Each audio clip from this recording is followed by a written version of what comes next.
What's poppin', everyone? Welcome back. Big day today. New project car. Picked it up off Facebook Marketplace 2 days ago. I've had it here and it's now the weekend. It's time to really look at this car, go in depth, really see what I got for $500 off Facebook Marketplace. What I looked, it seemed pretty promising. So we can just get right into it. So let's turn this camera around. Of course, you know I got the Patriot, the original Jeep, and the new project. There it is in all of its glory. Same model Jeep, a little newer, higher sub model that has a sunroof, navigation, touchscreen, not much different. It also has a little bit of dirt. The wheels are really dirty. Those brakes and everything are corroded. It's got a nice dent on this side right here. That's a big dent. This is the worst one right here, is the quarter panel. So you can get a better shot. It's black paint, so it's kind of hard to really see in the video or photos, but you can even, dent kind of goes all the way up, and the tailgate. But I don't really consider the tailgate too bad because these things are an easy replacement from a junkyard. Same thing with the door. The door would be an easy junkyard replacement, but that quarter panel is going to be a little rough. Oh, it's got a nice dent on the bumper right there, but that's not my biggest concern. But overall, it's pretty good. With the smoker's car, or at least was a smoker's car. I did a little smoke smell bomb the other day, and honestly, it's pretty good now. It doesn't smell that bad. It still has a hint of smoker car. This went off, but I should be able to pop that back in. I have not touched anything. I haven't done anything. I figured we could wait and go through it all together. Overall, just a little rough. And here she is in all of her glory. This is the motor. Now, it's a little oily. You can see nice residue all over everything. That's not good. We're going to clean this out. First, we're going to pull it up, do oil change, spark plug, coil pack, a couple pulleys, because one of the sounds, it could be from any of these belts. Definitely making some rough sounds from there. I want to clean it, get some spark plugs and stuff in it, look at the oil, and then we're going to pull it up and kind of break this all down. But first, we got to get it clean and do a general tune-up on it. So let's just get right to it. So first step up is washing it. Okay, everyone, look at this thing, bro. It honestly cleaned up really nice. I'm pretty impressed with it. There are still a bunch of sap spots. That seems like literally a fingerprint from sap. Someone touching some of the spots. There's like little bits of sap still on it. But honestly, most of it came off pretty good. Let's get it up and get an oil change done.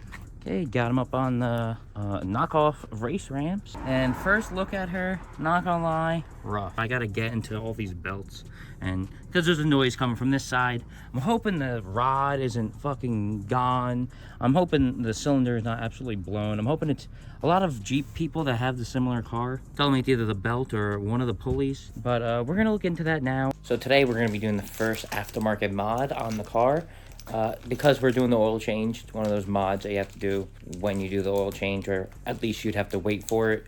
Today we're doing the oil change just to check out the oil filter as well, and to just put fresh oil in it just to be safe. The mod is a magnetic drain bolt. It's a drain bolt that just has a little magnet inside of it. When you screw it in, it collects any bits of steel or anything that's magnetic. It'll collect it up on it, keep it from cycling through the rest of the motor. And mainly the idea is that you can see if you have bits of metal, because if you have bits of metal, that's a problem. Okay, so it's the next day. Oil change is done. Now it's time to do spark plug change, and we're going to change the coil packs as well.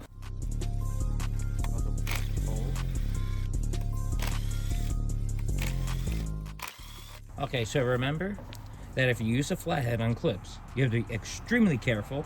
But if you don't want to have to be careful, they do offer a tool that basically does this and makes it so it's very easy to be careful. A little bit first, just a base of that. Boom. Luckily the Jeep wires are, how the rest look? Equivalent. Let's see how this one is. No, equivalent. Okay, not too bad. Okay, I'm gonna show you guys a little, I guess a trick or just an recommendation. This is not just a regular extension, this is a locking extension. So there's this collar right here that if you pull down on, your socket comes off. But if you're not pulling down on the collar, it won't come off no matter what. And then when you use this with a spark plug socket specific, which is pretty much just like a regular socket, it's a 5/8. It has a little rubber O-ring in it that just kind of holds the spark plug so you don't drop it, and it can pick it up from inside there. And there you go. Also, personally, I like to put a spark plug right back in, just to force a habit. I know you guys are probably watching me use the snap-on gun.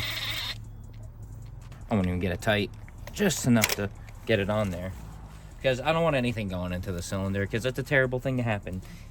Okay, so the torque spec. Okay, so torque spec is 12 plus or minus 2.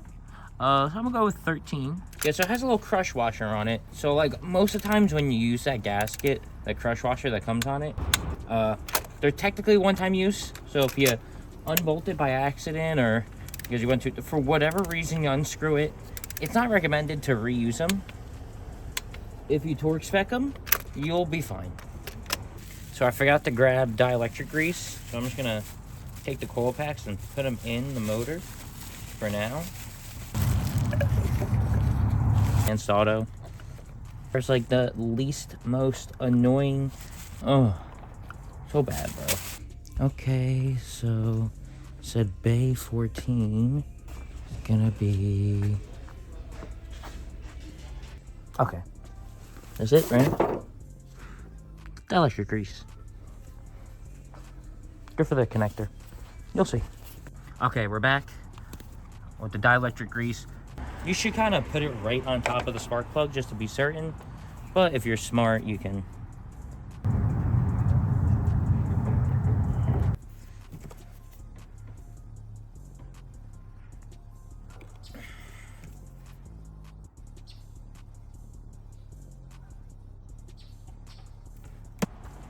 That's what's the closest thing.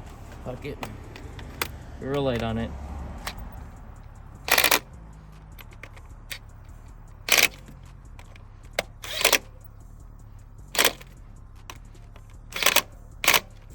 Boom. I'm gonna give it a run and let's see how it sounds.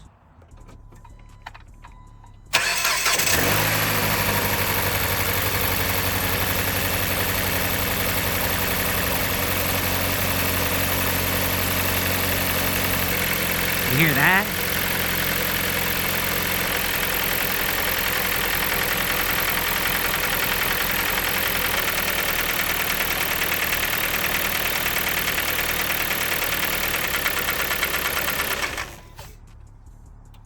Okay, so the oil change is done, coil pack's done, spark plugs are done. It still sounds horrible. So we got the cherry picker or the engine hoist out, and we found the motor on Marketplace for $250, and it runs for $250. So we're gonna go pick that up right now, not waste any time, get right to it. Okay, we're back, got the motor. We're a little bit over an hour away from home, but $250 and it runs. Got to load up on a pallet, double strapped. We're at Wawa. Gonna grab a bite, make sure all these straps are extra tight. But I don't know if you can even hear me with all the wind. We'll get this out when we get home. We'll get the non-running motor out the other car, and then we can get working on this. Swap over whatever bits and pieces missing, and get it all in one go. Let's get it going. Okay, so there it is. Actually, this is the new motor in it. You see a bunch of the red caps on it from it being new. I still got to put like a few things, like I think AC condenser, power steering pump, some coolant pipes, front motor mount, the subframe. Took the subframe out, made it a lot easier. I also cleaned the rust off through a motor mount. This car, the Jeep Patriots, if you have four-wheel drive, replacing that motor mount is the worst thing in the world. You literally have to drop the subframe to do it. So I knew while I had it out just to do it then. It cost like 15-20 bucks for that mount. I think I got all four mounts for like 65-75 bucks. But yeah, and then sway bar mounts. And I literally just sprayed everything with, that's just rust reformer. And honestly, it's been outside in the rain for a couple days, so I see some rust coming up on some spots, but mostly it's actually, that rust reformer worked pretty damn good. I think I even have a can here. Yeah, I just use this stuff, honestly. It works. It's a little expensive, but it works great. Here's the old motor. Motor's so shot. I guess I can maybe rebuild it, send it to a buddy. We'll see what we can do. I also got to move it out the way because I got this thing that we're going to put here to kind of cover, make it look nice. New motor's in, and I didn't get any footage because actually I didn't really do it. It was Raul, aka GoTech Auto. He's a mobile mechanic in North Jersey. I think he can even go farther than North Jersey area, but he's a mobile mechanic in general, and he can do anything mobile. He came to my driveway and swapped this motor for me, and dropped the trans too. Pretty much did the trans, everything. Shout out to him. Luckily, I had my own cherry picker, but he actually brought a lot of tools because I have a shop, as you guys saw in the last video, and most of my tools are at the shop now. So shout out to him for coming here with his tools. So this is going to be it for now. I got a whole bunch of work at the shop to do, some customers waiting. So this is going to have to wait. This customer is a little more important than this.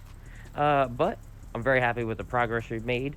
So the next video is going to be hopefully wrapping it all up and getting this on the ground.